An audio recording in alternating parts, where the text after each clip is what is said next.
Yeah, this is Ted Mooney. I'm the Senior Director for Community Services here at the Internet Society. I'd like to welcome you all this morning. We're going to get started very soon, and I would like, first of all, to ask everybody to look at the screen in front of them and see that they're the one where my voice would normally appear, my face would normally appear. And note that there are a number of links there. First, there are the closed captions for English. There are also two links, one for French translation and another for Spanish translation. Please forgive me, I don't speak the languages particularly well, but I have put the links in there so that everybody can join and listen in the language of their preference in Spanish or French as well as English. Thank you all very much. I'd also like to remind everybody that this meeting is being recorded and that it will be available later on a link that we will be providing to all the attendees before the end of today, and to all the invitees as well, for those who have been unable to make it. So thank you all very much for joining us this morning. I see that at this point we have over 100 participants, and I'm very gratified by that. At this point, what I'd like to do is turn it over to our Chief Executive Officer, Kathy Brown. Hello, everyone. Good day to you wherever you're coming from. I'm noting in the box that we have over 100 people from almost every continent in the world. So I find this day when we get to talk with you one of the most exciting days of at least my year. So thank you for being here. First, I want to say Happy New Year. I can't hardly believe it's almost going to be February, because I feel like we're still in let's go mood for the new year. Importantly, in the new year, we wanted to speak directly with you and hear directly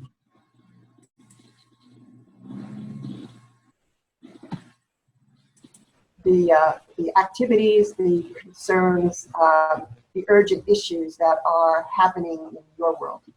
That'll be the structure of this this chat with you. I'm going to have Sally, since she was so effective last time in making sure you all got to speak, to moderate the conversation with Olaf and Raul and others who are here to join this call. I wanted to just say thank you to you also for the work that our members and chapters and organizations have done over this last year. It was a very impactful year for the Internet Society. We were involved together, and that's what has been very heartening to me, and involved together in some enormously important governmental struggles and processes. We have been involved together in building the internet where it is not. And we have been involved together in thinking. First one, I would like to review the document that John actually walked us through during the 3i call, actually through the DC tab call, I believe. Thank you. We need every mute. There we go. Thank you so much. We have been involved together also in many technical conversations in the form of our work out in the regions, and I know that Raul will discuss that as well. And at the IETF, we had, the number is 21 ambassadors to the IETF this year, taken from the regions from around the world. As you know from the annual report or the annual message to the community, we have a plan this year that concentrates very specifically on the need to connect the unconnected around the world and to address the trust and security issues. I am firmly of the belief that if we don't tackle these two big issues, the next phase of the internet will look very different from the principled vision that we have for ensuring that everyone everywhere has access to a trusted internet, to a globally connected, open, trusted internet. And if we stay with that mission, all of us together, we know that there's work we have to do, very specific work we have to do around these two issues.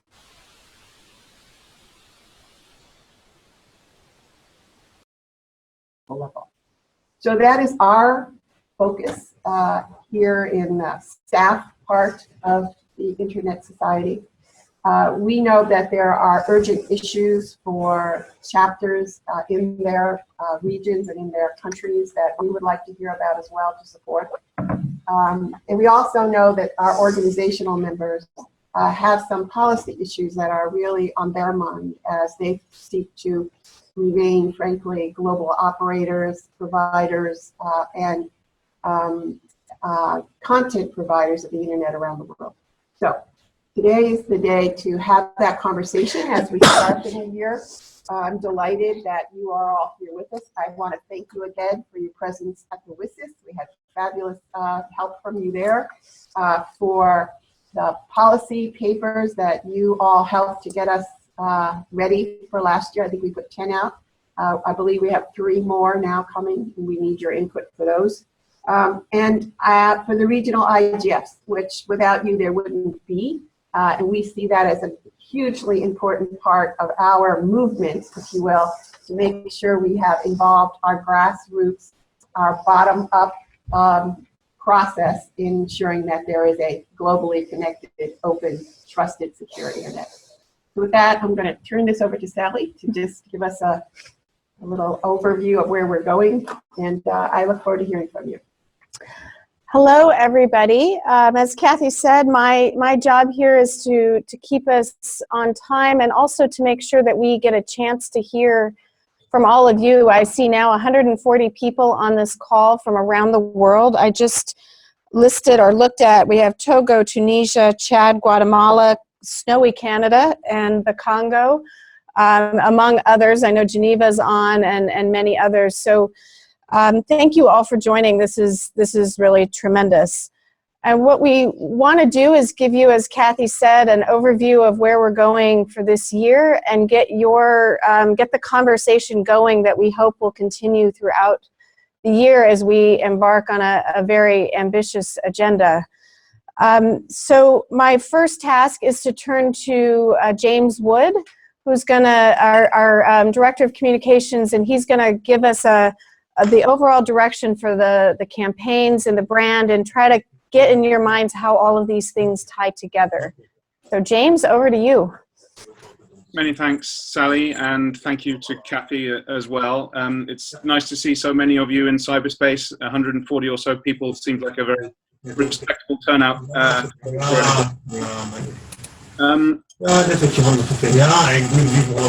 Feedback.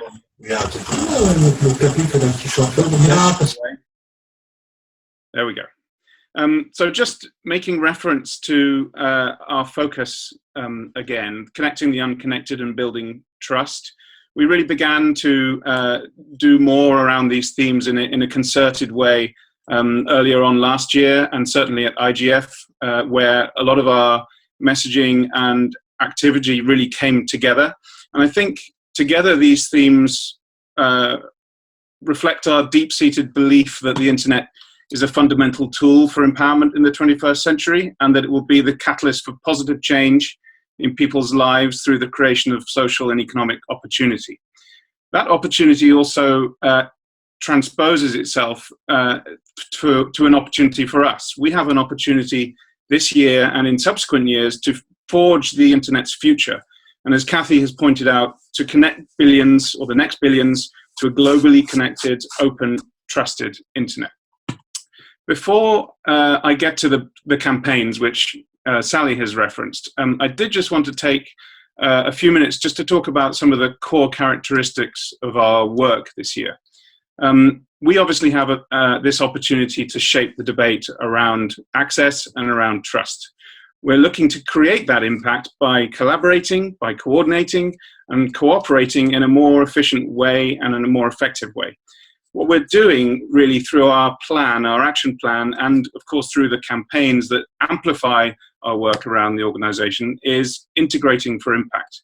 And that means we're taking an integrated approach to our work, where we'll look to intersect our project activity across departments as much as possible and wherever it makes sense to do so, so that we continue to work together to common objectives. So our collective efforts are really going to feed into our strategic objective, And everyone in the organization and within the community will really own a piece of this and play a role. So as we align, the community will be involved in a number of levels. We hope to engage you on several things. And really your effect on our work will be to help make us more relevant around the world, define our story better, and demonstrate the impact of our work. Secondly, also in reference to Sally's introduction, I did just want to put some of the identity work in context and to reinforce the crucial role of that in the scope of the plan, our action plan, and with our campaigns. It really is our defining framework for our activity this year. As you know, we're focusing on our identity to help us speak with a stronger voice, become more visible, and be better known. We've already come a very long way in 1 year, one year ago, almost to the day, in drawing our organizational DNA to reassert our beliefs about the Internet society, about our purpose, and about who we are as a community.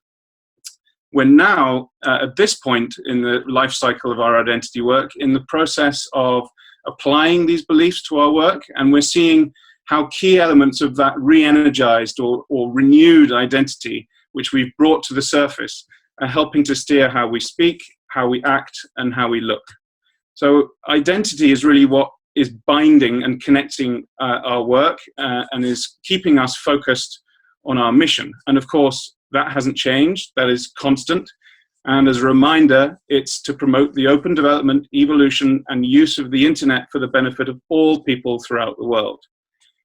So in the context of 2016, our identity work is the engine that is powering what we do in those two areas. It's guiding and informing how we go about telling our access and trust story. It's giving us the confidence to act.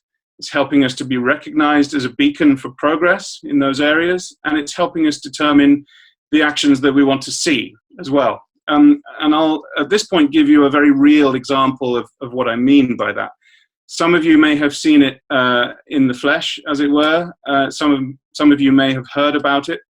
But I'd like to just draw your attention to the advertising activity that we undertook around the WSIS +10 review meeting in New York last month in December. The catalyst and engine for that was our identity work. The result of that activity was that we had, I think, a very impressive set of digital display and print ads in prominent locations, including John F. Kennedy Airport in New York. We also had some advertising up in Washington Dulles Airport. We had print ads in the Wall Street Journal, in the New York Times, coinciding with the UN General Assembly review meeting. And combined with our media exposure in a number of prominent outlets, Kathy was interviewed live on Bloomberg TV, we had coverage in Forbes, we had an opinion piece in USA Today, as well as Kathy's physical presence in the UN General Assembly itself meant that we really made an impression. The identity work that we're driving was really behind that as the pillar of our representing the pillar of our beliefs. So as we strengthen our identity further, there's going to be more opportunity to maximize our reach, visibility, and influence in that sort of way, including around access and trust. So that brings me on to the campaigns. And simply speaking, the campaigns are communications campaigns around access and trust, and they are a vehicle. They are merely a way to tell our story. They allow us to keep our focus on these themes, and they're made up of all the various pieces that we touch from a communications perspective across the year. So they help to inform and guide our presence at external events, for example, across the many speaking engagements we have throughout the year, through our flagship outputs, reports, such as the Global Internet Report, and our whole ecosystem of content production and outputs, including blogs, articles, specially created materials. It goes to the news that we announce, our media relations work, our social media engagement, and increasingly, as I've mentioned, advertising. So our campaigns are defined by all of those components. We have two campaigns that map to our two themes. The first of these is our Internet Changes Everything campaign, which is designed to promote and increase the availability of affordable, reliable access to an open internet. And through that campaign, we really have the opportunity to show that the availability of infrastructure is not necessarily the only driver for getting people connected. It's what the internet enables them to do that matters. We can show the positive impact that the internet can have on people's lives, and in so doing, we can tell a more human story. In short, we can shine a light on the internet of opportunity. That campaign also has a natural affinity with our continued focus on women in technology and promoting the voice of women in the future of the internet. At a tactical level, we're using as many opportunities as we can to thread our access story across the year through multiple touch points. And to give you an idea, they include the Mobile World Congress Mobile Industry Exhibition, which is coming up in February. We will be present there at ministerial level, talking about barriers to access and women in technology. They include ICANN events. The ICANN 55 event in Marrakesh actually coincides with International Women's Day. So our ISOC at ICANN event will have a women's theme that underpins it, and we'll be doing some activities around that. It goes to events like RightsCon, where access and human rights converge. Also some regional events, Africa Internet Summit, for example. Of course, our seconded community event later on this year, and INET conferences as well. So those are just some of the opportunities where we hope to have an impact and move the thinking on in access through our campaigns. The second of our campaigns is building trust in the internet, designed to encourage actions that build belief and trust in the internet as a secure platform for open innovation. Our trust-based campaign is there to tackle the issues of the moment. It's focused quite heavily on internet security as an extension of the collaborative security model and thinking that Olaf and Sally pioneered successfully last year. And it's really there to tackle issues that fall out of the trust question, including cybercrime, privacy, encryption. So we can really move perceptions on illustrating the problem and mapping out solutions. Again, a number of touch points there. Some of them are the same as our Access campaign, Mobile World Congress, Africa Internet Summit, but there are other opportunities too where we can make an impact, including the OECD ministerial meeting later on in the year, IGF, and of course, the Global Internet Report that this year will incorporate a strong trust theme. But of course, there are many more ways to promote our thinking and to expand on our projects and activities further and to elaborate on how they are interconnected this year. I'm going to turn to Raul now to give you a more in-depth look at development. Raul. Thank you very much, James. I'm very glad to have the opportunity to speak to all of you. We have at this moment more than 160 locations connected, probably more participants than that because some places there are more than one people. That is very exciting having the opportunity to be in communication with all of you. As you know, the development and connecting the unconnected is one of the priorities for the Internet Society. It has been one of the priorities last year and continue being one of the priorities for 2016. We have designed a strategy that is based on 4 pillars that we have already talked about that. And I will go very, very quickly through those pillars and some of the things that we will be doing in 2016. One of the pillars is developing infrastructure. You know that we will continue doing the work that we do usually with regard to interconnection, supporting peering forums, probably promoting together with other stakeholders the creation of new peering forums in new regions where we don't have today these kind of activities. We have been very successful on that in 2015, supporting the LAC peering forums, the Caribbean peering forum, and also organizing the African Peering Forum that this year, in the past year, counted with more than 260 participants, being really an incredible forum for having all the community together, the African operators and the content providers and big companies from outside of African region coming to negotiate with the bidding with the African operators. We will continue doing that. We will continue promoting IXPs.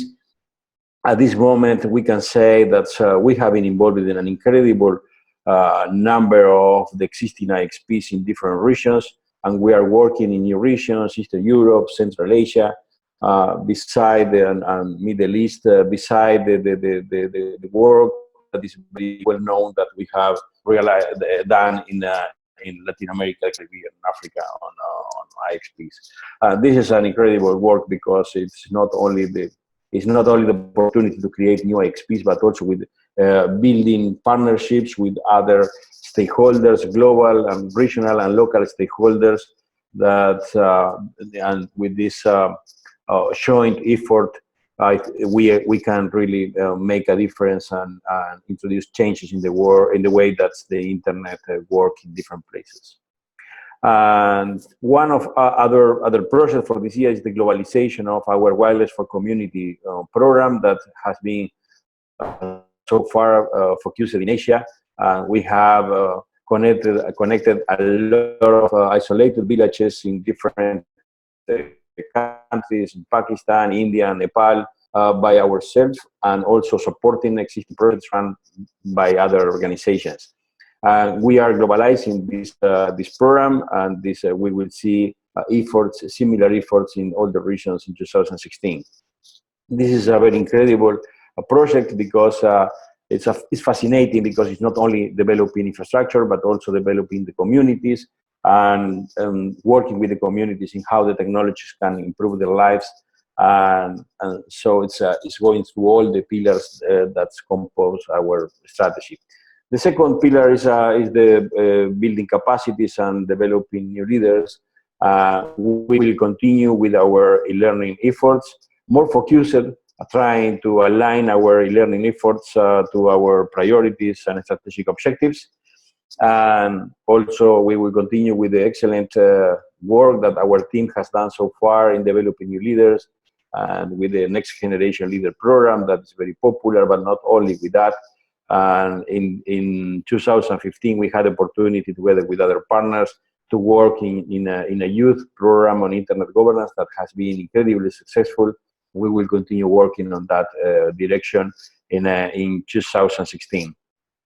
The third pillar is building communities, and one of the most outstanding projects in this area is Beyond the Net. That is the opportunity not only to empower communities, working with the communities in finding ways to use the technology for fitting their real needs, but also developing projects that can be used as examples for other communities to show how the technology can change their lives. Beyond the Net is a program that we supported an incredible number of projects in 2015. We have already committed hundreds of thousands of dollars in the projects that we are supporting. We will continue with this project that is focused in chapters.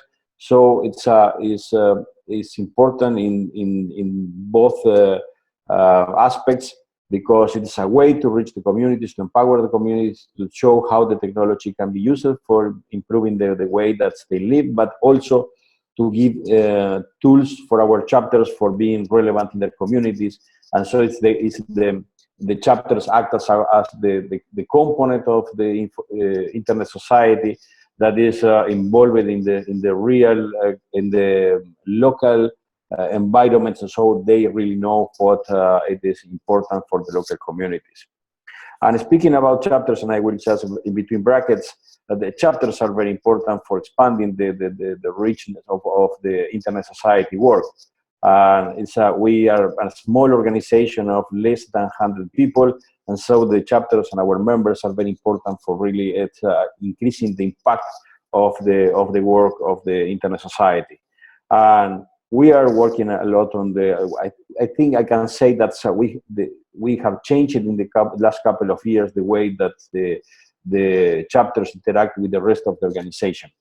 In the last 2 years, we have organized 11 chapters workshops for developing their capacities. That this experience has been very successful, but we are changing that now to a different initiatives. We are launching in 2016 an initiative, an e-learning initiative for supporting the chapters, the functioning of the chapters. We will be organizing meetings with the chapters in every region, but at meetings that we call advocacy meetings for discussing specific topics, for involving the chapters in the discussion of specific topics that are of importance for the whole internet society. We have now the Chapter Advisory Council, the Steering Committee, that is a new vehicle for strengthening the work between the chapters and the other components, the other members and the staff and the board of the Internet Society. So I think that's the chapters will continue increasing their importance, their relevance within the Internet Society organization. And the last pillar is the increasing our ability to influence the public policy debate. And for that, I think that the main initiative, the main two, is that we will organize some regional conference focusing in the debate about development and policies around the development, trying to bring together different agencies and organizations working on the topic that's currently are working in a little isolated manner. And the other initiative that is a series of studies and reports that we'll be producing in 2016, trying to inform the debate of the process of policy making. I would like to defer to Sally Wentworth to add some comments on what's the policy, the public policy perspective on the development issue. So Sally, please. Thanks, Raul, and I'll be very quick because I'd love to get to the discussion. So I hope all of you are thinking of comments or questions that you would like to make as part of the discussion.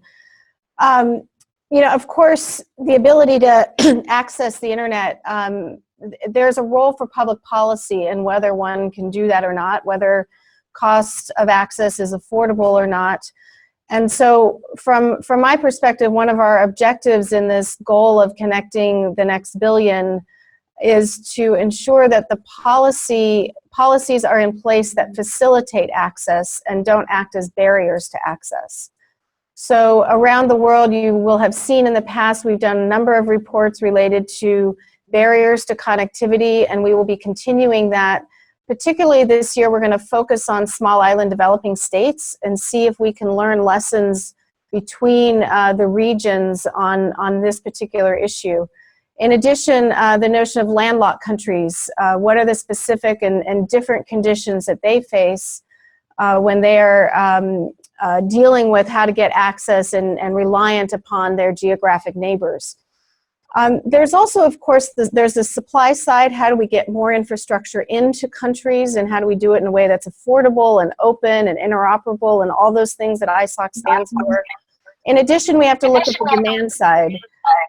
We are starting to observe in some countries that even when the access is available, there isn't the take-up that we would like to see. And so we're looking at issues of local content. Again, affordability, what does the submarine cable market look like in certain places? So all of these policy factors contribute to the overall environment for access to the internet in countries. And finally, I think many of you would have observed, if you were following the World Summit on the Information Society last year, that a lot of the internet governance debate remains focused on connectivity and access. That people who aren't enjoying the benefits of the internet want a voice in how the internet is governed going forward and how they can participate. And so there's a big aspect of our internet governance work that is very tied to our development agenda in this regard. And so we will continue to build on the Sustainable Development Goals that were adopted last year and incorporate that into our work on internet governance at the multilateral level, either globally or regionally. So That is a snapshot of the policy and the development work related to access. I think then I'm supposed to turn to Olaf very quickly, Olaf, on the technology piece of access, and then I'd really like to open it up for questions and comments. Right. Hello, this is Olaf from Amsterdam. In, I would almost say, sunny and warm Amsterdam. But access, yeah, the support that we try to give from a technology perspective is that while building out that access, the core infrastructure relies a lot on local communities, on the community spirit that comes with the internet. So our work is mainly in supporting the build out of NOGs, the network operator groups, supporting the information that helps technologists to do internet connectivity in the right way. And we do that through our BCO program, we do that through our ION program and our Deploy 360 programs. So that is one aspect of technology helping to support the access agenda, community building. I would also put in this our support for building community with respect to the mindset of open standards development, where we try to, I would say, bring the world to the IETF and bring the IETF to the world. This year is a landmark in that sense. In my top left-hand corner, I believe I see Christian O'Flaherty from the LAC region. The IETF will be going to Latin America for the first time. I think that is very important. It is an example of how a local community has developed itself and showed an interest in the IETF, whereby the IETF also showed an interest in that local community. And I think that's a very important example. And one of the things that we're undertaking in the coming year is to see if we can replicate this in other regions, specifically in Africa. So a long-term agenda to get more involvement between those communities and build a local community. And that's sort of where I want to stop talking, because I want to provide the opportunity for Q&A. So back to Sally. Thanks, Olaf. There are a lot of questions that I'm seeing in the chat. And Ted, if there are others that you see that I miss, please, of course, let me know. And I apologize in advance if I don't get the names completely correct. We have a very big and diverse audience here. I'll do my very best. Arsene offered to give us a little bit of insight in his experience with the Next Generation Leaders Program. So Arsene, are you able and willing to speak? Yes, hello everybody. Can you hear me? There you are, hello. Well, I would like to comment the work ISOC is doing for the next gen programs that are allowing young people interested in Egypt and what are we exposed to be able to. My experience at the IIGF in Brazil as an ISOC ambassador was very valuable, because it helped me not only be part of discussion, but also learn live from experts, all those people who are working in EG matters. It's always good, being following events remotely or participating on mailing lists. But when you are able to go first, to be there live and physically into meetings, it helps you, get a different sense of what the IGF is, and helping you to get more engaged in the work. So thank you so much for ISOC, for the Next Gen program. Thank you. Arsene, thank you so much for that. It's one of our flagship programs. We're immensely proud of it, and we hope that you can take that good experience and replicate it in your own country. I saw a comment from Coppins, a good friend of mine from IETF London. Hello, Mr. Coppins.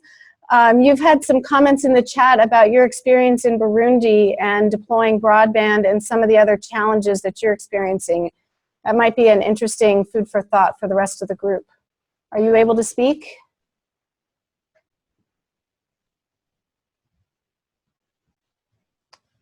Mr. Coppins, are you there?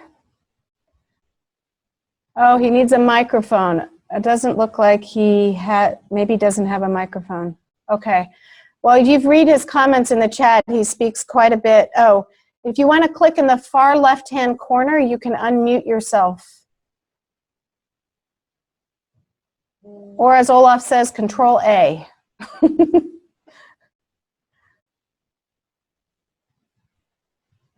Okay, Mr. Coppins, we're going to come back to you in just a moment, okay? And just ping me on the chat when you're ready. There was a question, and maybe, Raul, this is to you, or if Dawood is available, a question on the progress of the Access Partnership project in Africa as related to the deployment of IXPs. Oh, let me say something, Sally, and I will defer so to our African colleagues. But the Axis project has been much more than just building IXPs, and we have been providing training, developing capacities in different aspects.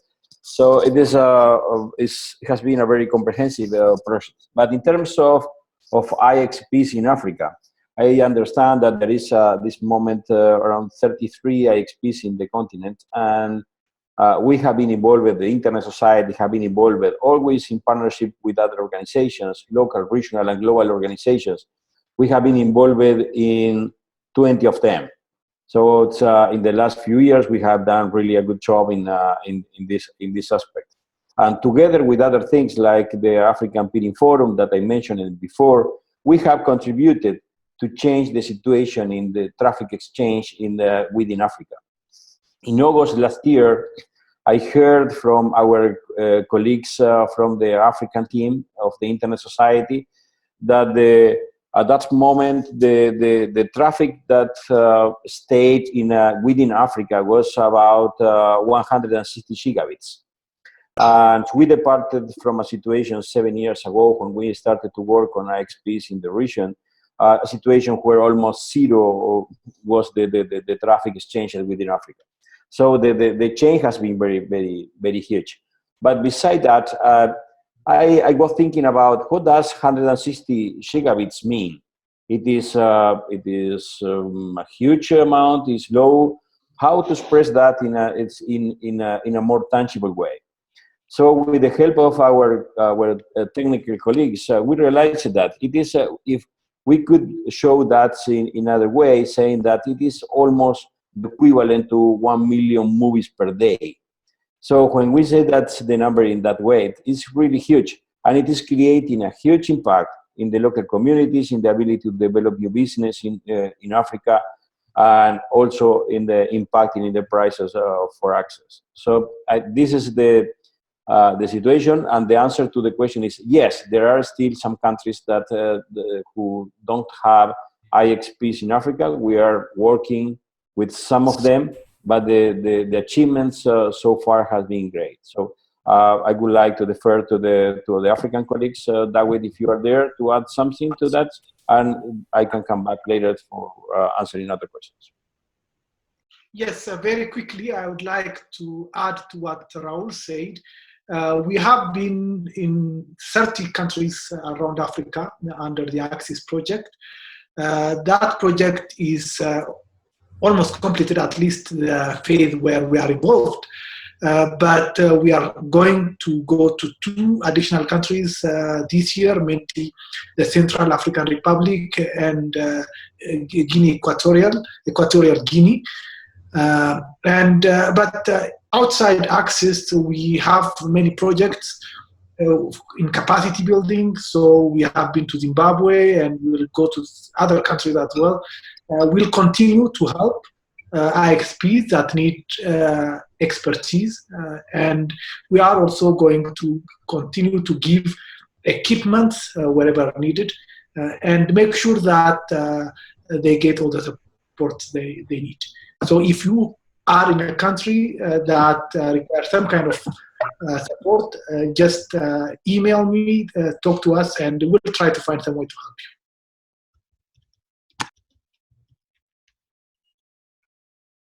Thanks, Raul and Dawit. I hope everyone heard there's a lot of progress on the Access project, and if you want to know more, I know Dawit would be thrilled to answer any further questions.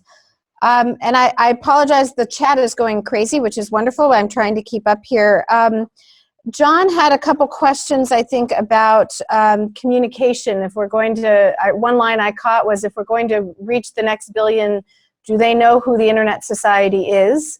And do our chapters have the capacity to reach the folks in their communities in terms of communications and outreach? John, I hope I'm not totally misparaphrasing your question. Do you want to add anything to what I've just said? I guess what I would just say is that,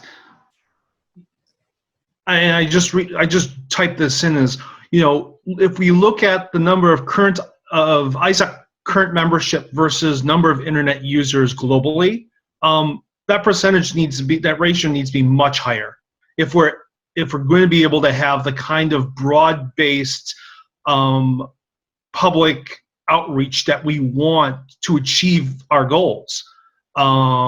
We have to get people on board who have never participated in something like this. And I know from building chapters in other parts of the world that it's hard, and we don't always have the tools to do that. But it's essential if ISOC is going to be able to achieve its goals. John, I think you're speaking to the converted here. I couldn't agree with you more. I would say, you know, as of this year, I think we have 113 chapters at the end of 2015, which is wonderful, and we've seen several more come online even in the last month. 80,000 members, and it's really in all of our hands to make sure that we bring more people into this community that can do what John is talking about.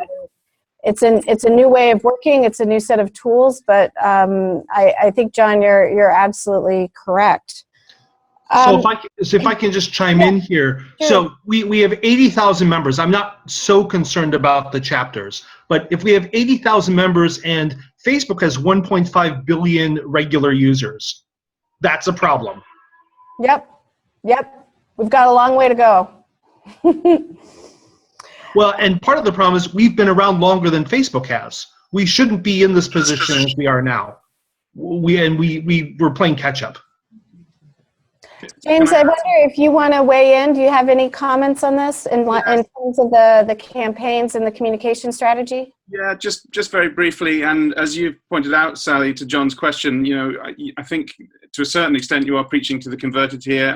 I couldn't agree more with you, and I have mentioned in the chat in response to this that, you know, everything that we're doing from a communications perspective is to be more outward looking. We're not going to achieve that broad base or that sense of appealing to a much larger group of people or a community, and one of those, you know, more of those billions of users around the world, if we only talk to ourselves. We need to take our work and amplify it in the right places to attract more people to our cause, to join us in promoting and reflecting our thinking in what they do and in the conversations they have, so that cumulatively we can continue to have more and more of an impact as we go through every year.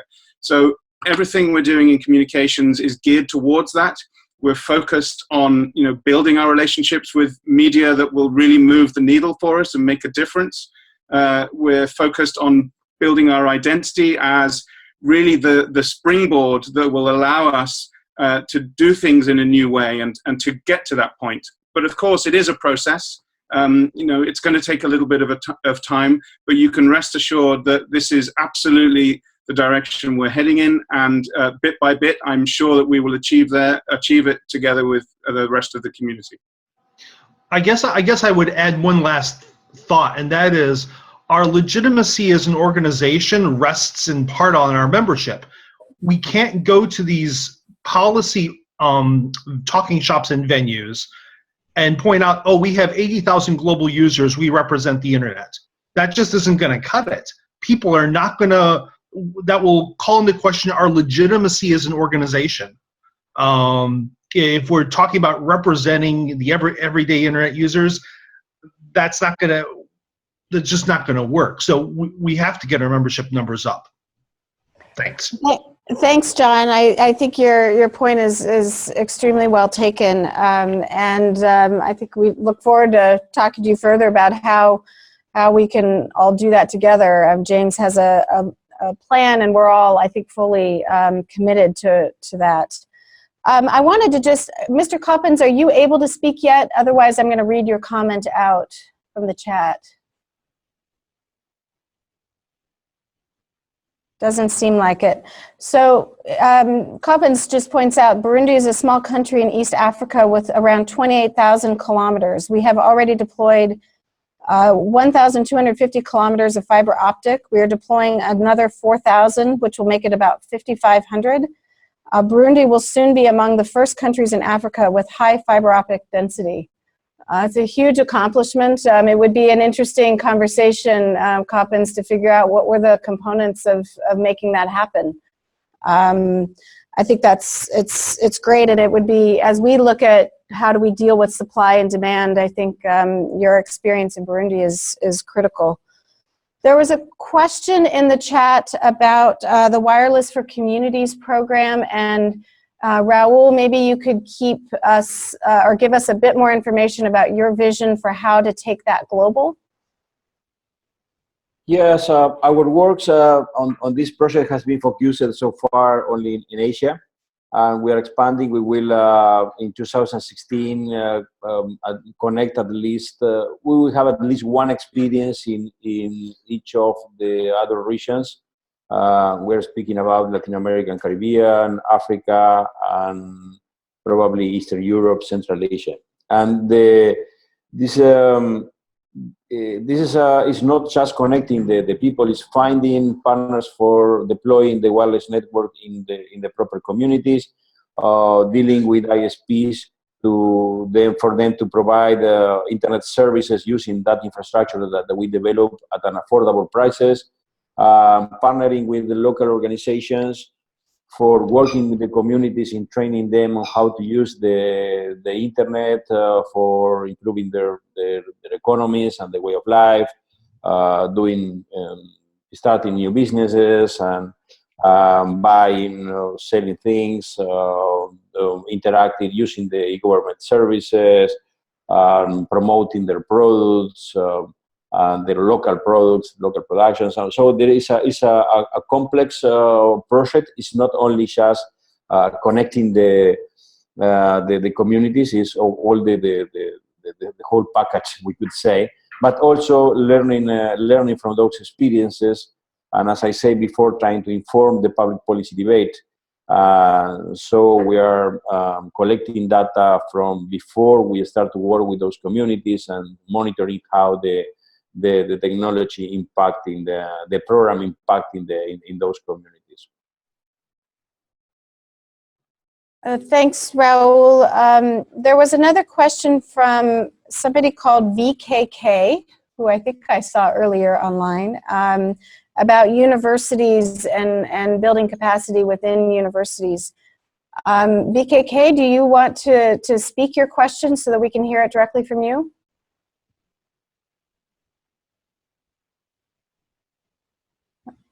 Are you there?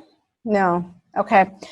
So the question is that, the comment maybe and the question, top level universities are not technologically well equipped for their learners and teachers. Those who have devices don't have good connectivity and vice versa. What can we do as a society or internet community? Is that you, BKK? Hello, Coppens. Oh, Coppens is here. Okay, Mr. Coppens, go ahead.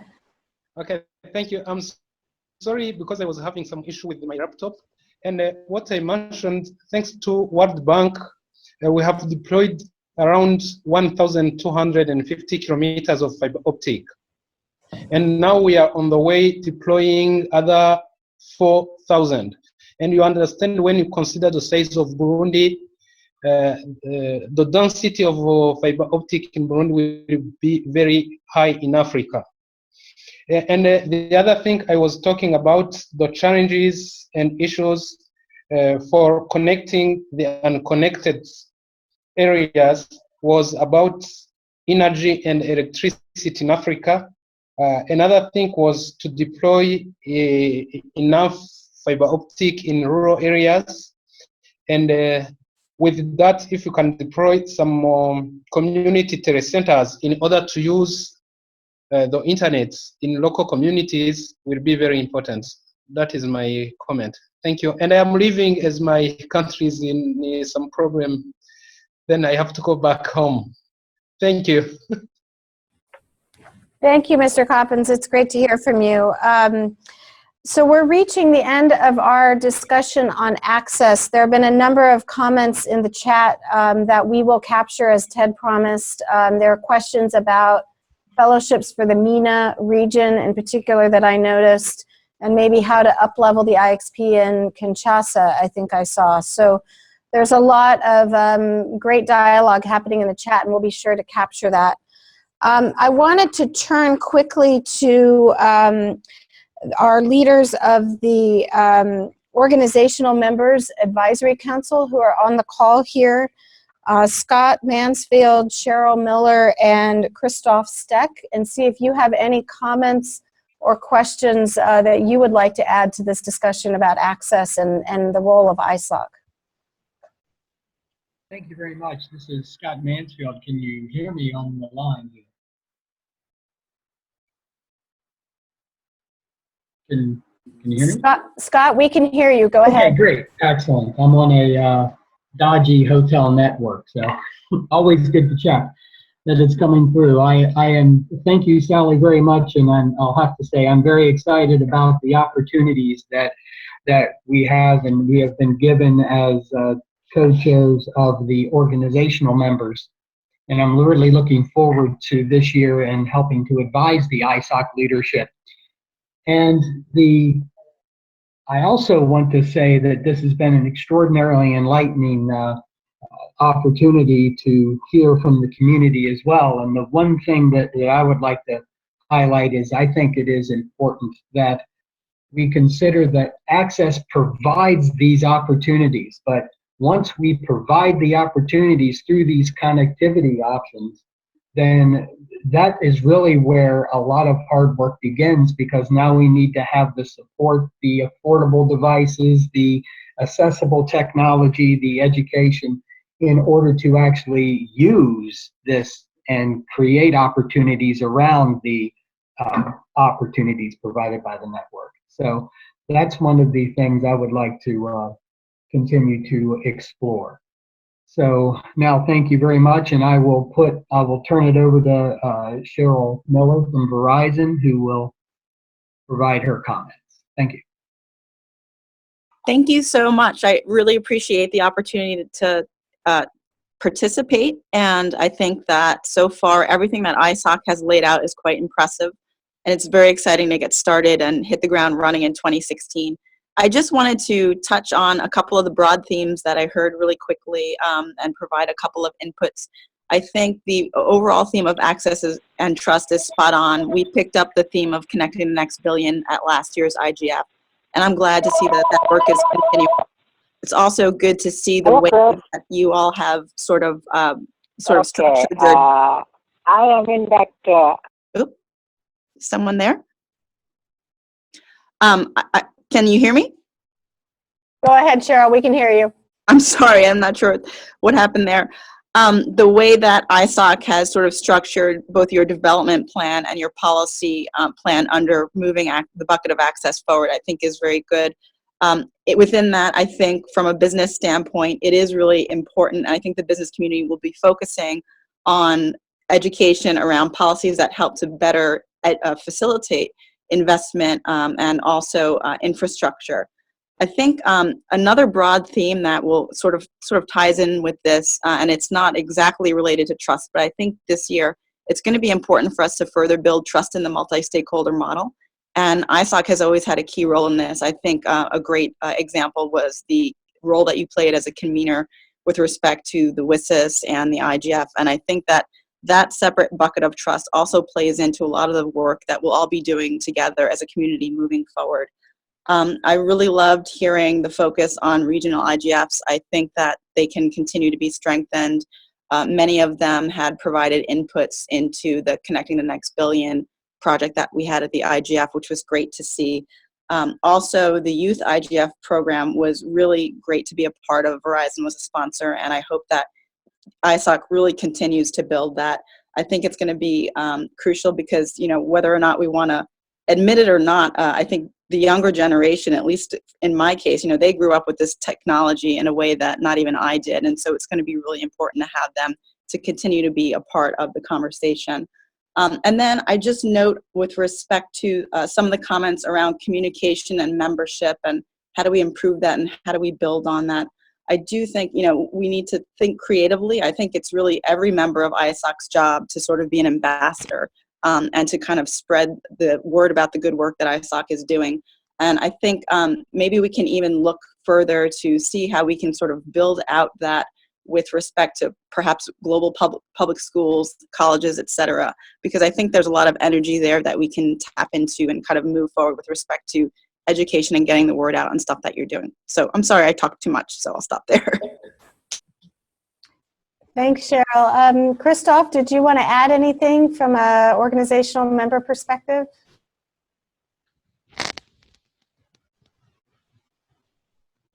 I mean, we heard a lot, and I think it was really interesting, and it's fantastic to be part of that crowd and to see all the ideas flying in on the chat.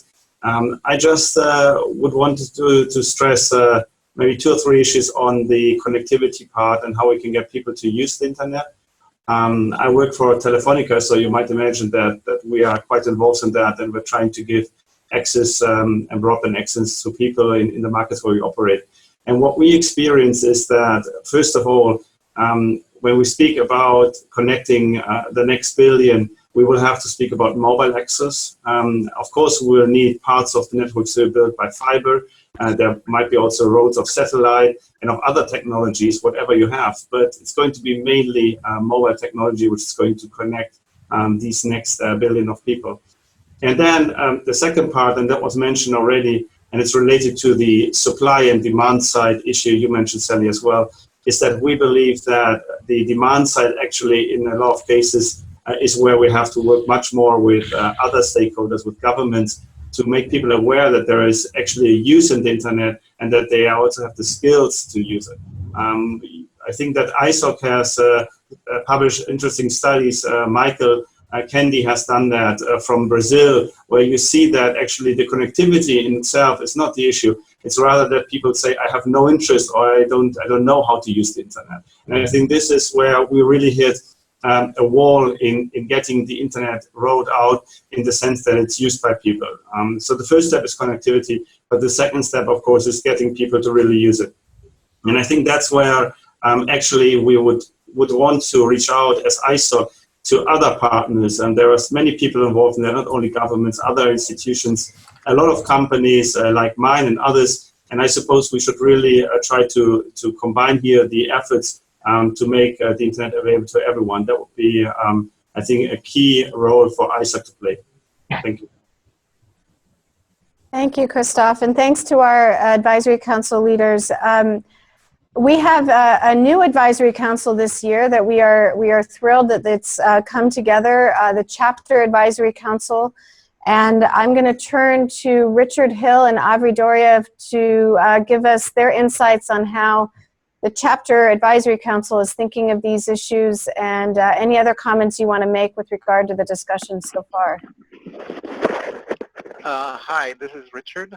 If Avri is there, I'll defer to Avri. I think I definitely plan to defer to you. Do I have to? I'll defer to Avri unless you insist. Okay, Avri, over to you. Okay, thanks. So, okay, so basically, I mean, the chapter's advisory is just getting started, and we're finding our footing. We're still in the process of figuring out how we work. But one of the things that I think is very certain is that we do plan to get the chapters more involved, both in helping to sort of communicate with the broader community of users, but also to bring their input in. Haven't quite figured out how that happens yet, haven't quite figured out what the priorities are, and looking in terms of the priorities that ISOC has already set up for this year and going forward, how we actually blend into that. So very happy to see, many of the initiatives, very happy to see, the focus on rights that ISOC has taken and is becoming very much one of the leading voices in that. So that is a very good thing to see, and such. So I think we're very supportive. We don't quite know how to be supportive yet, and what we can actually do to affect things. But we're actually very excited to be part of all this and to be moving along. So I'm just going to jump in here and say how delighted I am that the chapter advisory council is up and running, and I think there's a lot you can do, and I hope we have a long and deep dialogue about that. But the reason I'm jumping in is to publicly, again, congratulate Avery for her statement during the WSIS. It was quite moving. It was quite impactful. And it just gave me one of those fabulous moments when I know that we do come together as a community to voice where we are in that community in ways that are very impactful. Avery wasn't speaking on behalf of ISOC, but it was, you sort of want to claim that she's part of us when she speaks so well. So I wanted to do that. Thank you. Thank you. Back to you, Sally. And I think I'm going to turn directly to Richard Hill to give his thoughts on the advisory council. Yes, actually, I was right to defer to Avria because she said what I was going to say much better. So I want to echo that. And I just wanted to add 2 points. From, as Avri said, we're just getting off the ground, so it's very early days. But from some of the initial feedback we're getting, and that's actually why I think one of the reasons that the advisory council was created, it echoes what's been said earlier in this meeting. It would be good to involve the chapters more actively in various activities. And for example, when I was listening to the activities on connecting the unconnected, maybe it would be possible for ISOC to coordinate with the local chapter leadership when making local visits and doing local initiatives and so on. I realize that doesn't always work, but it's something that's worth trying. And then on the trust area, and by the way, I share what most people have said, that I think we all agree that the key objectives you've outlined, connecting the unconnected and building trust, are exactly the right ones. So I strongly support that. Now, I have a personal view on the trust issue, but I think it's shared by a large number of people. We know that we have to kind of have some proportionate activities with respect to surveillance, collecting private data, retaining private data, and so on. And I think we were seeing increasing adoption now of the, or endorsement of the necessary and proportionate principles, which ISOC itself has also endorsed at a very early stage. And I see that now in the Council of Europe documents and in a resolution from the Interparliamentary Union. So I think maybe it's worth keeping that in mind as we go forward and really make the point that, yes, we do need surveillance, obviously, but it has to be under law and with appropriate safeguards and due process necessary and proportionate. So thank you very much. And we are, as Ari said, looking forward to really getting rolling in the advisory group. Sally, may I say something very quickly? Yes, and then we're going to head into the trust agenda. Go ahead, Raul. Yeah. First of all, I'm seeing in the chat that Shri is saying that we didn't answer something, that question. But just a very quick comment on what Richard said, and I already wrote it in the chat room. Is we fully agree about the importance and the need of involving the chapters more in all of our programs, including the access of projects and programs. Just that. Thank you, Richard, for saying that. We fully agree. Thanks, Raul. There are several questions in the chat that we didn't get time to address, but we will try to get to all of them either through the chat or here. But we can't. We don't have enough time to get to everybody. So Richard kindly helped us shift the debate or the discussion to the trust aspects of our agenda, which is a perfect time for me to then turn over to Olaf Kolkman, our Chief Internet Technology Officer, to give us an overview of our work this year on ensuring and rebuilding or building trust in the internet. So Olaf, over to you. Yeah, thank you, Sally. And I'd like to start with a quote that I just point attention to something that I just read in the chat. It's a little while back by CM Mananapalli. I hope I pronounce his name right. But CM lives in India, and his taxi account, apparently there's some value in an account that is associated with the taxi, got stolen and transferred. And looking for redress, he couldn't find that redress. CM has been active in the ITF and still feels that the internet is not a safe place. And I think that sort of touches upon the core of what the trust agenda is about. What we need is an internet that we can trust to do our business, to bring us economic opportunities, where people feel safe. And there are multiple aspects to a trust agenda there. There is a trust agenda with respect to how people can find redress. So there is how does your loss and how does your safety, your continuity in normal life depends on an environment, so to speak. On the other hand, in order to create an environment where those hacks don't really take place, we also need to do technical implementation. So a trust agenda is a whole broad context going from policy measures to all the way down to technical measures. Last year, in 2015, we launched a piece called Collaborative Security. And collaborative security is a set of values, is a framework to look at cybersecurity and internet security from a perspective whereby policy measures that we take to address the issues that CM runs into, so to speak, do not impact the value that the internet brings. It is also taking into account that security is not it cannot be achieved in one place by one actor and by one principle or one action. It is intrinsically on the internet, multi-layered, multifaceted, and responsibility of all. So that is sort of what we try to convey with the collaborative security context. Now, implementing that in a trust agenda, we're sort of looking into a number of things from the society's perspective.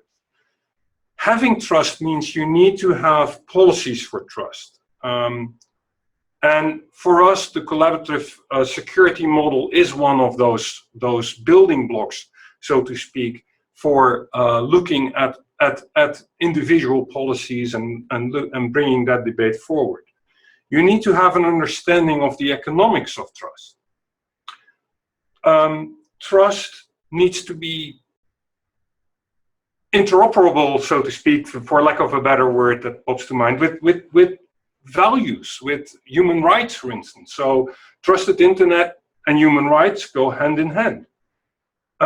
We want to make sure that the technology bits that allow users to trust the internet are in place. So now we're sort of going a little bit more into what is the future technology that can support users in looking at trust. We want to advance those trust technologies. We want to make sure that the public core of the internet, as some observers can be secured. So then we're talking about things that we try to progress, like the routing manifesto. And then, of course, we want to get a feel of how secure is the internet anyway? How can we measure that? So there's a bunch of activities that we undertake, and from the technology perspective, we're really looking at enhancing user trust, advancement of trust technologies such as encryption, such as TLS. That's where, for instance, our Deploy 360 program creates a lot of material, and we're looking at the online courses to support that. But we're also doing work in deploying DNSSEC, the Manners initiative, where we try to create a set of operators that subscribe to those values of let's make that internet interconnection more secure. And then on the higher layers, there are a number of policy actions that we try to take, which I alluded to. But Sally, you can probably talk a little bit more about that. And I want to keep this short so that we have a little bit more time to, get into a conversation. Sally. Thanks, Olaf. One of the things, again, that we observed in the WSIS, there was a debate over language related to security. And a number of governments suggested that while the technical community could go off and do the technical aspects of security in whatever fashion, multi-stakeholder otherwise, that the policy aspects of security really were the domain of governments, and that they should make those policies on their own and in some sort of multilateral context.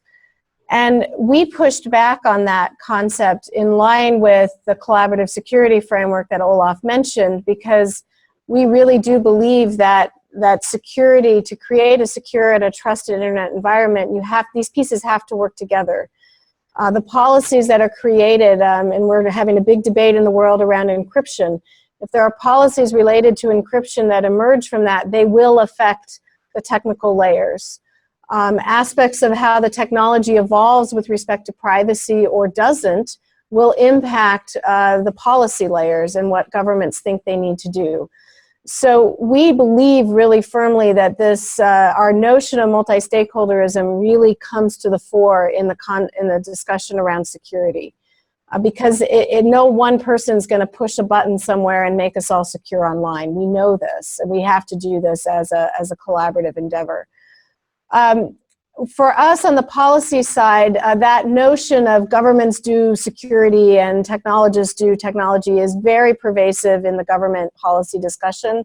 And we as a community really need to push back on that and show our value that we can bring to the conversation from a technology or an industry or end user point of view.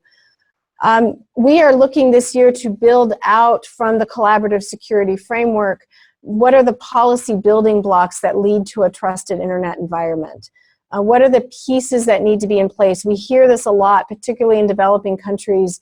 I can't do everything all at once, but if I could do 5 things related to security from a policy perspective, what would they be? And we would really love to hear from you in your vantage point, what you think some of those building blocks would be. And we'll be coming back to you for dialogue on that this year.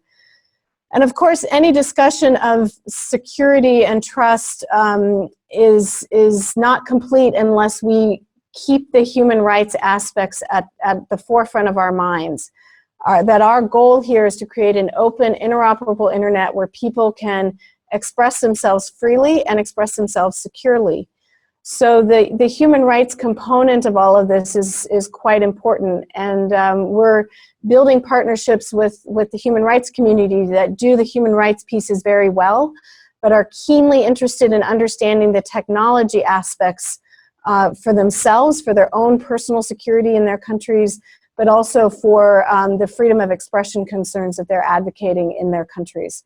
So there's a huge policy component, I think, that's emerging and has been emerging for some time related to creating a trusted internet environment, and that's what we want to pursue very strongly this year in 2016 and be a real leading voice on that.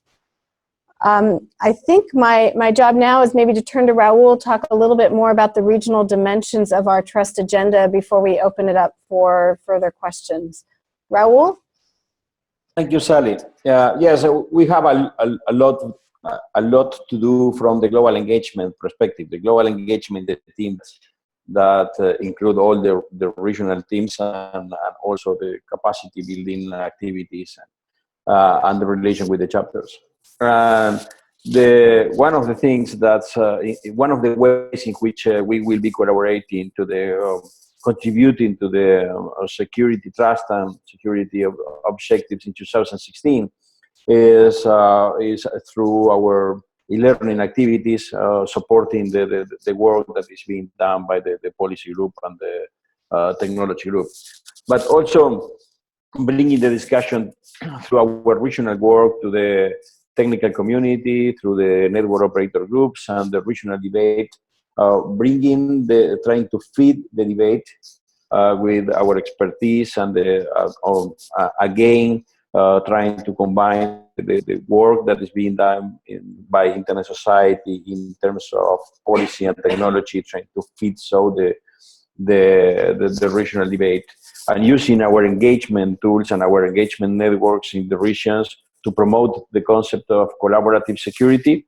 and also to use the collaborative security approach for specific discussions and specific cases. Finally, promoting the multi-stakeholder discussion and at the regional and local level. Those are some of the things that we will do in 2016 for supporting the work that the organization is doing on collaborative security and trust agenda. Thanks, Raul. Olaf, do you have any other concluding remarks or questions you want to raise before I turn it over to the group? Well, no, but I saw a question in the chat room from Dr. Sahid Siddiqui about how do you handle the situation when government itself put regulation on the name of the internet security. So if that happens, how does that fit in the collaborative security model? I think that what is very important is that understanding what type of impact proposed regulation has on the values that we want to preserve with the collaborative security model is very important. In essence, what we say is we want to preserve the values that the internet has made the internet grow. Permissionless innovation, end-to-end connectivity, global reach, those type of things that we captured in the Internet and Variance paper. But also values like the human rights. So taking that perspective back and specifically looking at the Internet and Variance and your technical competence in bringing your technical competence into that discussion and assess whether the regulation will impact any of those values. That, of course, is always sort of a local and a very targeted discussion that is relevant to your sphere. But taking that overall look, I believe that our collaborative security framework might help in taking that in taking an approach there. I hope that sort of gives you a little bit of context on how I think of how that could be useful in that context. Thanks, Olaf. I want to come back to a comment Richard Hill made earlier on necessary and proportionate, because that's quite a big deal in this discussion. Richard, maybe for those who aren't as familiar with that phrase in the security and trust context, do you want to elaborate a little further on what you mean by that and why you think that's important? Sure. Thank you for that, Sally. There was a fairly large coalition of civil society organizations that got together. I think it must have been about 3 years ago now. It was pretty much after the Snowden revelations. And they produced a set of principles which, in their view, would be the correct balance between, as I've seen on the list here, between security, law enforcement, privacy, data retention, legal intercept, surveillance, and so on. And the website is actually necessaryandproportionate.org. with no spaces. Just type that and you'll see it. ISOC was one of the early adherents to that, as ISOC itself central and several ISOC chapters also. That idea has come up here and there. Some governments have, well, in fact, I think actually it's fair to say all governments have shown some reluctance in adopting those principles, I think because they felt that it would constrain their existing surveillance programs. It's clear that most of these surveillance programs in place, not just the one from the US, which is well known, but all the other ones which we don't know about and which are even worse, would not be acceptable under the necessary and proportionate principles in one way or another. But nevertheless, civil society has been pushing. As I mentioned, this principle is now coming up in even in intergovernmental bodies. It was unanimously proposed by civil society in the WSIS review, but it didn't wind up in the WSIS outcome. But that's okay. You know, we can keep trying. And the basic idea behind it is just what it says: surveillance, yes, but it has to be necessary for safety, security, and so on, and it has to be proportionate, meaning basically not mass surveillance, but targeted surveillance based on some evidence of threats or things like that, and under judicial supervision. Thanks for that, Sally. Thanks, Richard. It's becoming, as you said, a sort of core part of the international policy debate on these issues. Nick Ashton Hart is in there. He had a comment in the queue about let's not get dragged into this balance that we have to trade off certain things in order to get trust or privacy. Nick, do you want to expand on that point?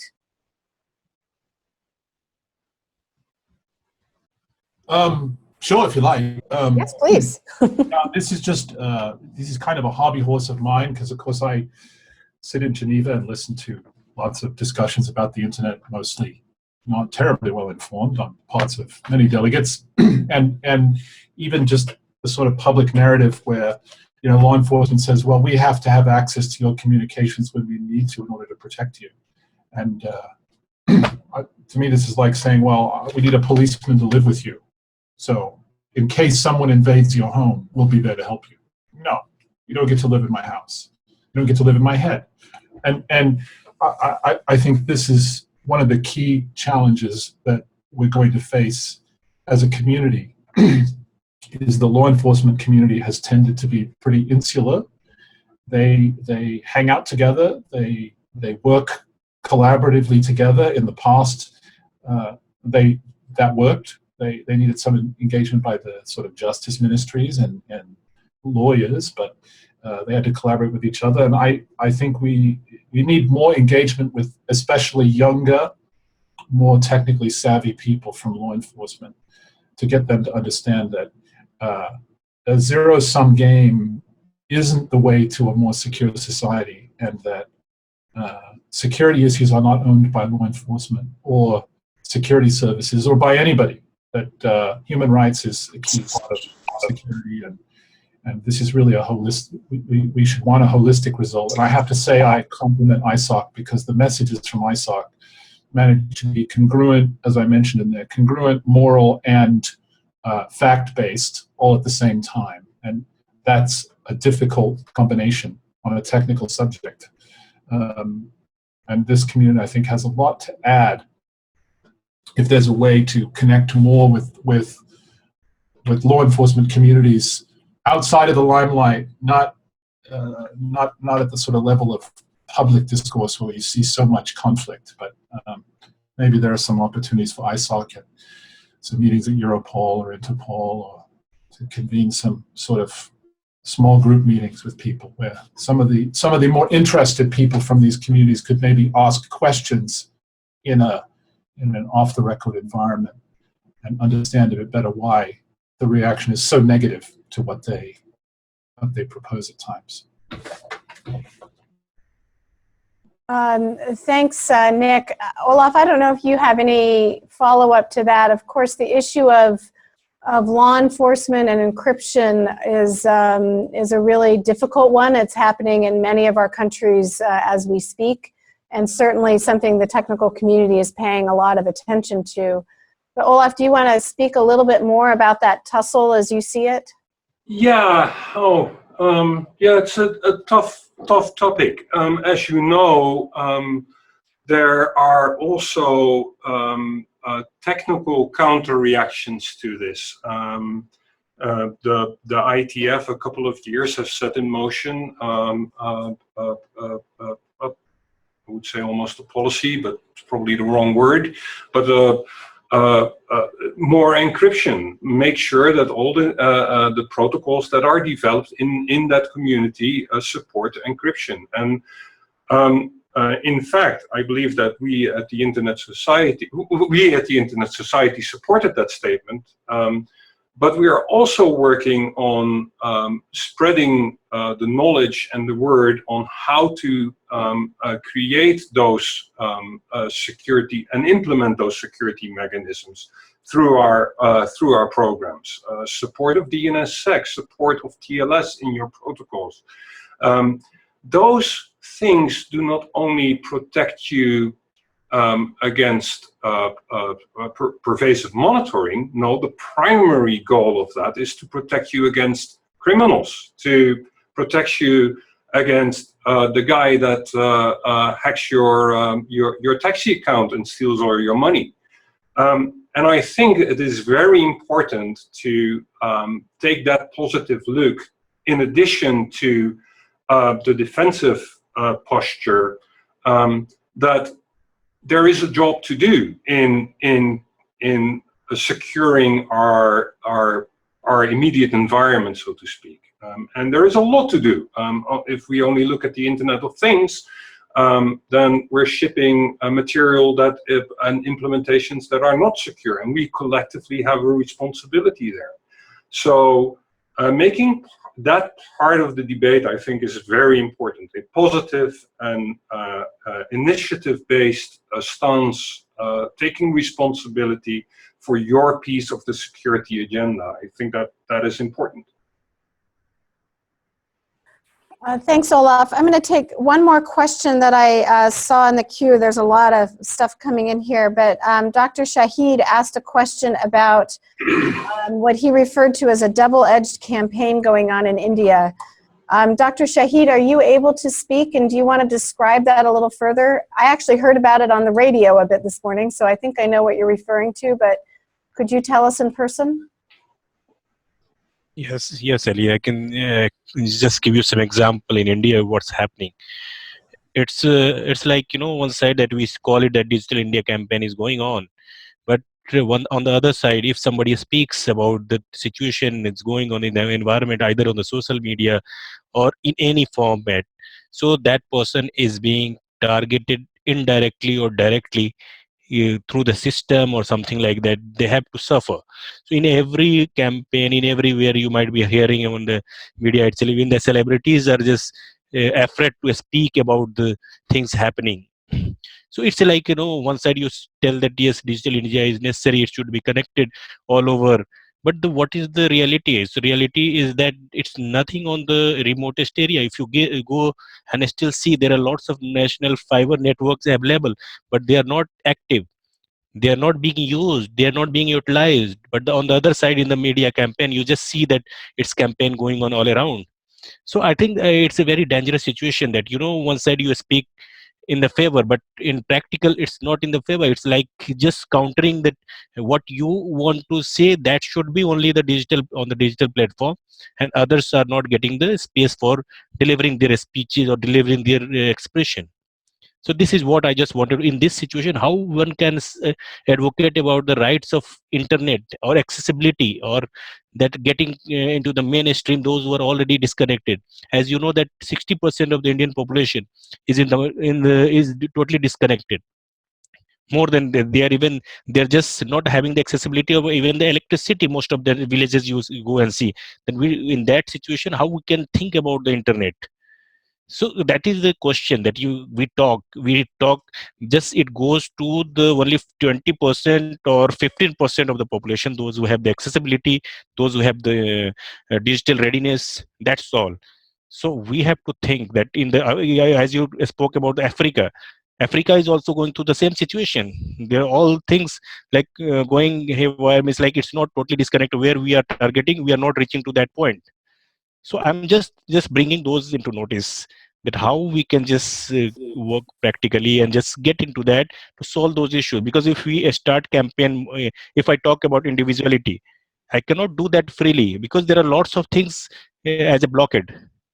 So just I wanted to just bring that in notice, and how I just need the solution. You people are expert here, so you can just guide us that how to handle those situations.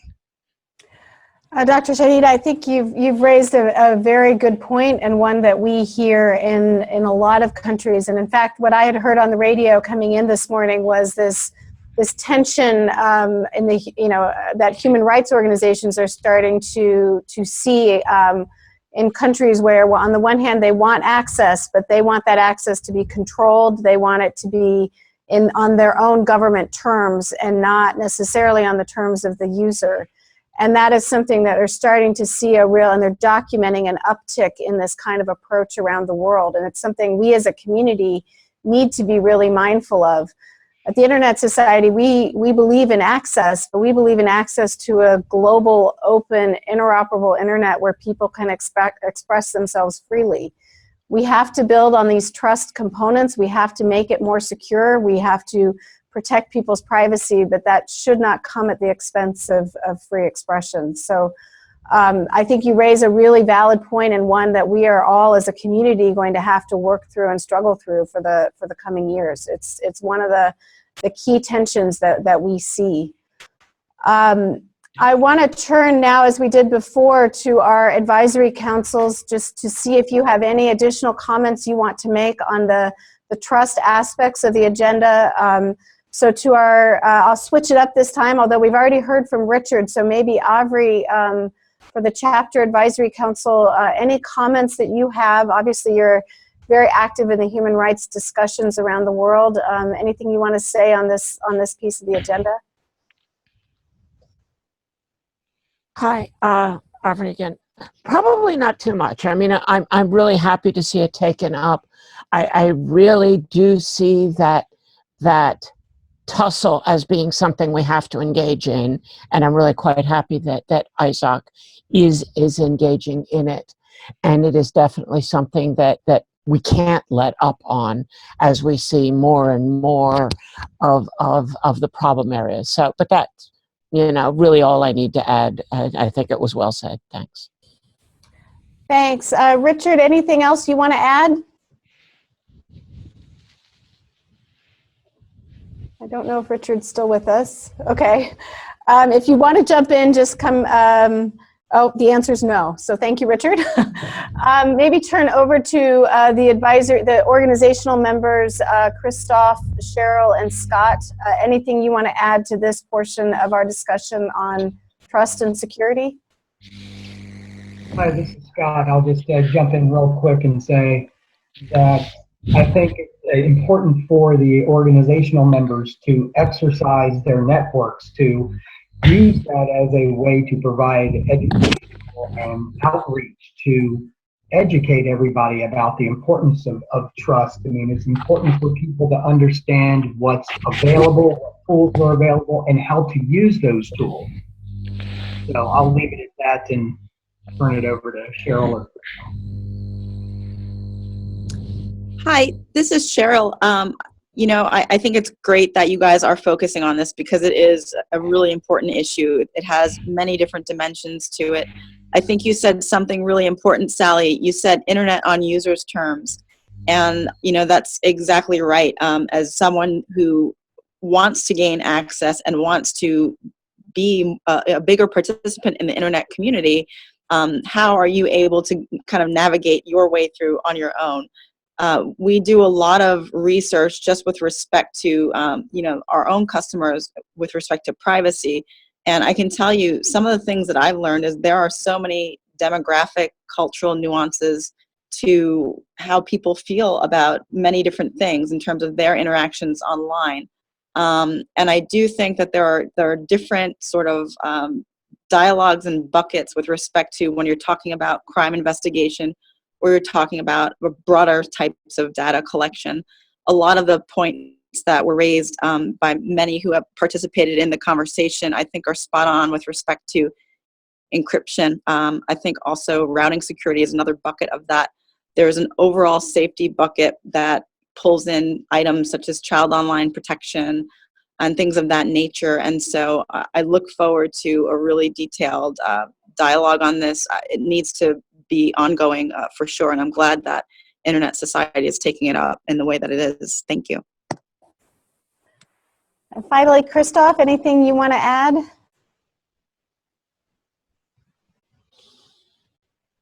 The encryption part of trust, and I think we all agree that encryption might be a key issue around encryption, around trust, but I believe that we have to do much more work on that. I think it's a very challenging issue, as we have just said. There are many different interests involved. When we speak about governments, they, of course, depending on whom you speak to in government, have different opinions on it themselves. And I just believe that we have to do much more work on that. It's, of course, not true that encryption will be the only way to provide privacy. And at the same time, it's also true that encryption will prevent any security. So the truth is here very much in the middle, and we have to find out where it is. And I think, again, I think Internet Society, with this expertise from technology side, with the expertise of its chapters, should really try to build bridges here and not, being afraid of having an opinion, but rather try to build the opinion of others as well. I mean, it's not going to be black and white here. It's going to be a solution which needs to balance a lot of fundamental rights and interests, and we have to be aware that we should be part of that debate and not outside. So I think that would be just my point to add to that. If I may, Christopher, I think you hit the nail on the head. It's something that that we recognized when we made our statements, and something that we've tried to bridge during the last year, specifically, for instance, by co-organizing a workshop to look at the technical implications of security of encryption, for instance, in mobile networks. There are many aspects to that, and it's important to look at those. And as a comment back to Cheryl, the various perspectives that people have, the local pockets of interpretation of values, of approaches with respect to the security and privacy and the social components of that.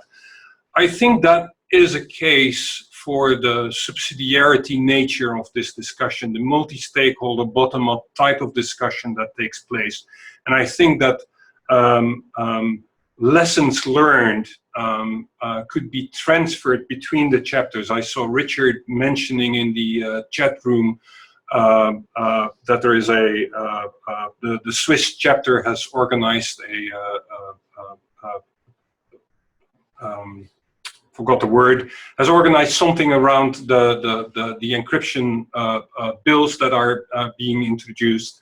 And I think that translating those examples and perhaps informing other chapters might be one of the things that we can do in this debate. So those were my sort of final observations from this debate. Thank you. Thank you, Olaf, and thanks for summarizing. That's very helpful. I'm just going to put a plug-in for one last project that we hope we can get the community engaged in. We've spoken a lot so far about what we need to do in 2016. We have a critical agenda ahead of us. But one of the roles of the Internet Society is to always be looking further out. And what does the future look like? And so we are going to embark on a project this year to update, revise, reconsider the scenarios that are facing the Internet. What are the directions that the Internet could be going? And how do the decisions that we make, either in policy or industry or as users or as engineers, how do those decisions affect the ability of the Internet or ability of all of us to experience the Internet that we want to experience? And we want this to really be a community brainstorming session, so to speak. And so as we walk through the process of building these scenarios, we'll be coming out to many of you to get your sense of what are the challenges facing the Internet, what are some of the uncertainties, what are the things we don't know but we think are on the horizon. And then how do we translate those into recommendations for what we should all do as a community going forward? This isn't going to happen overnight. This will be something that will unfold over the coming year, year and a half. But we really do want this to be a community engagement project. And so we hope that you're ready to jump in and put your creative hats on and think about the future, particularly from where you sit. When we've done this in the past, we get different perspectives from different regions based on the challenges that they're experiencing. So that's a plug for looking ahead, looking into the future. And with that, I'm going to wrap up this discussion portion and turn it back to Kathy to conclude. Thank you, Sally. So thank you all for participating in my morning, in your day, morning, afternoon, and night. It's very motivating to sit and listen to the views of our members around the world, and for us to keep in mind the meaning of this word society. I've always been quite enamored of our name, the Internet Society. And I think I've said this before, but this idea arose from Vint back when this whole thing started about this society is going to emerge from this idea of the Internet. And it has, and it has. Someone said earlier, yeah, but there's so many more people on the Internet than are, membership. And that's right, that was bound to happen. The issues around an open, globally connected, secure, trusted Internet remain for us even more urgent, in my view, 25 years, which will be our anniversary next year, into the birth of this idea, this Internet society. And you've heard today a lot about what I believe are the urgent things we need to do in the present time to meet the current challenges. I actually believe that if we don't do this, and we don't do this with some passion and some direction and some activism, that we could see a very different world and a very different Internet than the one that we believe in. The core of our ability to do this is not the 90 people who are the staff of the Internet Society. The core of our ability to do this is our membership. So 80,000 members, have we engaged them all? No. Do we need to? Yes. How do we do that? How do we think about our members, growing those members, and then activating them to move forward with us to ensure that we have the Internet that we want in the future? There's a couple of ways I think that we are concentrating on and that we ask you to do. Part of this is local organization. It is locally organizing folks to talk about, to understand, to be aware of the issues that affect the Internet. One way to do that is on the Internet. And the reason you are sitting here in little boxes in front of me is because I'm a deep believer that we need to make eye-to-eye contact. We need to talk to each other in a way that we realize we're not just names on an email or voices on a teleconference, but that we are real people sitting in real places everywhere in the world, and we call ourselves a society. Together, this society can come together, in my view, to take on what are the issues of the Internet in the 21st century. We are trying to here, at the staff level, focus those efforts so that we can be more effective. We are aware that there are very discrete issues on the local and regional level, which we must depend upon our people in those regions to address. We want to give you the tools. We want to give you the policy papers. We're trying much harder to say to you, here are the things you need that you're telling us you need to do the work of the Internet Society. This year, you'll see from us a increased and continuing focus on building the society, on building our membership, on building the strength of our chapters, on making sure we can communicate with each other. And by the way, it doesn't only have to be through us, although I think these community forums are fabulous. You can communicate with each other within your chapters and regions, You can communicate with each other across the chapters. And I would hope that you would do that, because I think there's so many lessons learned around the world. As I go around the world and listen to what people are doing, it's quite it's forceful, it's impactful. If it's focused, it really, really gets things done. So what are we going to do? Keep using the internet to talk to each other, to organize. This particular application we're using here is a good one. Why? It's cloud-based, and thus the low bandwidth issues in some of the places in the world get dealt with. So you heard people from places around the world today, and you saw them, that you could not do just a little while ago because of the technological breakthroughs. I don't necessarily want to be the cheerleader for one particular application, but what I'm seeing is an application that we're using that is working, and I'm suggesting to you to do it, to find it, to get online, looking at each other and talking to each other. We are going to, again, do intercommunity.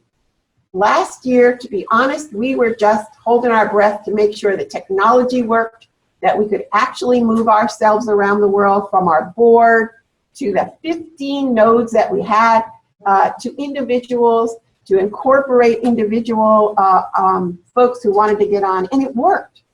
This year, we need you to help us think about that community building, to make sure that our intercommunity this year is really about the community and that it's community-centered. So you're going to hear about that. This membership drive issue is totally on our mind. And any ideas people have that are better than ours or will actually grow on ours or are local in nature, I would like to hear from you. Aisha Hazan she knows she's tasked with this. And it's not just about getting numbers, right? We don't want a number. We need engaged members. And to engage members, they have to get something from us. It's not just we get something from the members. What are we as a society offering to new people to come and join us? Yes, we are offering them a way forward. We're offering them the principles. What more can we offer them? I believe this lies in the chapters, because I think it's in the chapters where we have face-to-face, ongoing human kind of association and passion that is grown and then is activated and actually gets results. But we have to think about, what do we want to give these new members that we want so much? Finally, I just want to say something about the fellows and the ambassadors in the next gen part of our absolutely essential work to bring more people in. We must, the internet is about the future, and we must have the future, which is the present. It's our young people.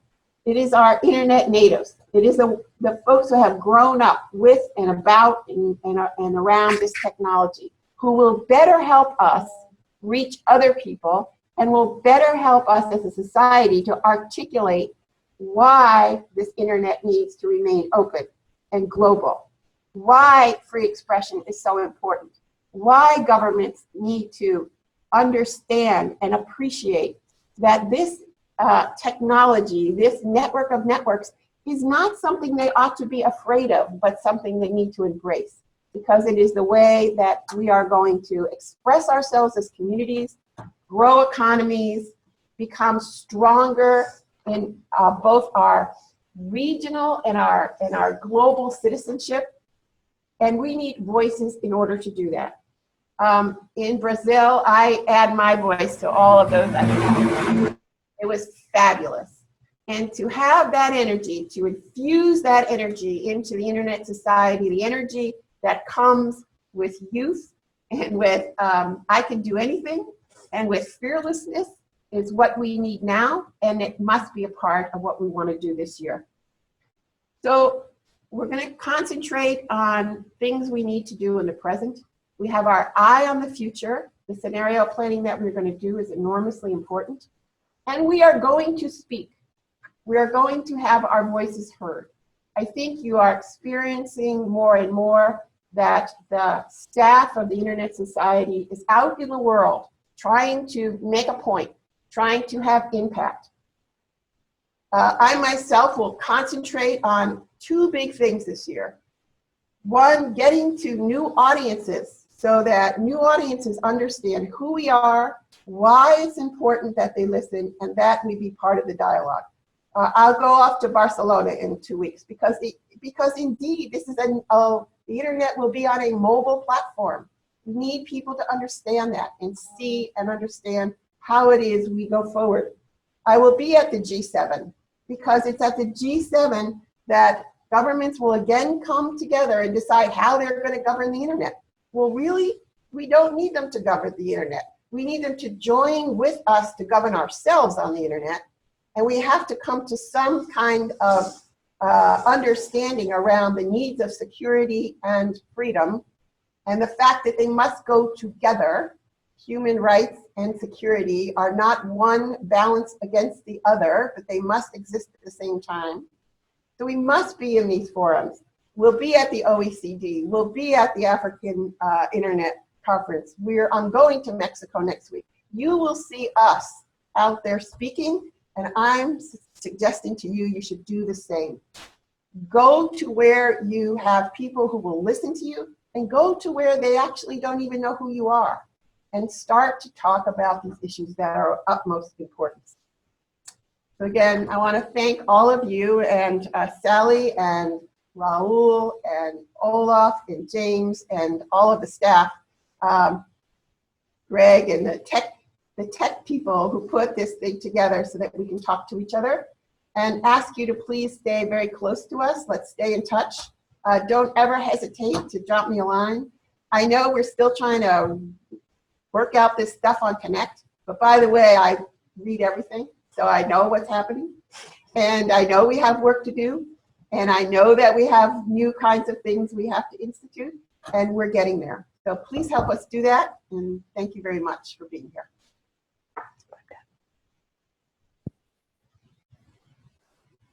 Thanks, Kathy. Thanks, everybody. I'm sharing my screen right now. We'll be posting the recordings of this shortly.